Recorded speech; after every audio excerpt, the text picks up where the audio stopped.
उत्तर प्रदेश में एनडीए गठबंधन रोकने के लिए आपकी क्या रणनीति है? सॉरी, क्या?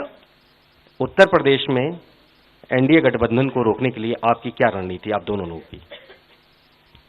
उत्तर प्रदेश में नेशनल लेवल पे मैं आपको हमारा फाउंडेशन बता देता हूं और वही आइडियाज हम उत्तर प्रदेश में भी चलाएंगे। देखिए, पिछले 10 सालों में नरेंद्र मोदी जी ने नोटबंदी करके, गलत जीएसटी लागू करके, और जो बड़े बड़े अरबपति हैं, अदानी जी हैं, उनका पूरा सपोर्ट करके जो रोजगार पैदा करने का सिस्टम था उसको उन्होंने कंप्लीटली खत्म कर दिया है। तो सबसे पहला काम जो रोजगार हिंदुस्तान के युवाओं को मिलना चाहिए उसको एक बार फिर स्ट्रेंथन करने का है। उसके लिए हमने अपने मैनिफेस्टो में 2-3 आइडियाज दिए हैं। एक आइडिया रेवोल्यूशनरी आइडिया है, राइट टू अप्रेंटिसशिप।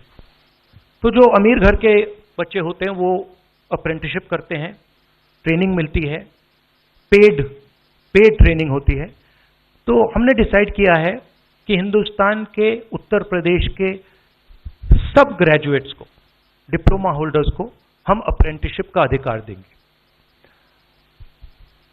जो भी अप्रेंटिसशिप करना चाहेगा उसको प्राइवेट सेक्टर में, पब्लिक सेक्टर में, सरकार में अधिकार मिलेगा, अप्रेंटिसशिप का अधिकार मिलेगा, ट्रेनिंग होगी और 1 लाख रुपए साल का, 8,500 रुपए महीने का उस युवा के बैंक अकाउंट में हम डालेंगे।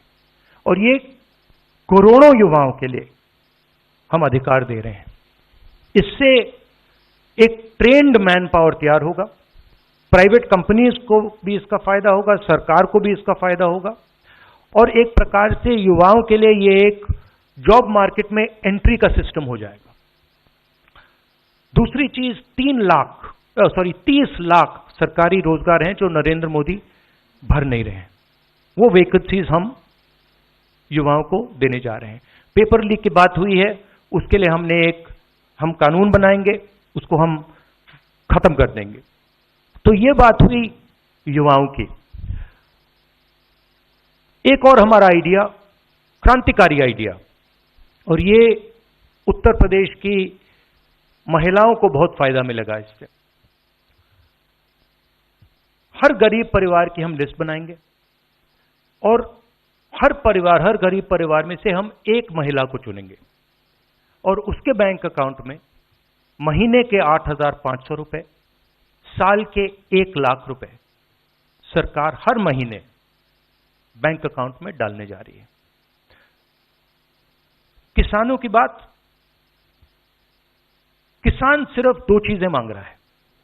नरेंद्र मोदी से 10 साल मांगा, हमें सही दाम दिलवा दीजिए, और जैसे आपने 16 लाख करोड़ रुपए, मतलब 24 साल का मनरेगा आपने अदानी जैसे लोगों का माफ किया, वैसा ही आप हमारा भी माफ कर दीजिए। और नरेंद्र मोदी मना करते हैं, उन पर फायरिंग करवा देते हैं, उनको डरा देते हैं। तो हमने लीगल एमएसपी का निर्णय ले लिया है। हिंदुस्तान में पहली बार लीगली गारंटीड एमएसपी होगी और हम उनका, किसानों का कर्जा माफ करने जा रहे हैं। यही मेन मुद्दे हैं चुनाव में।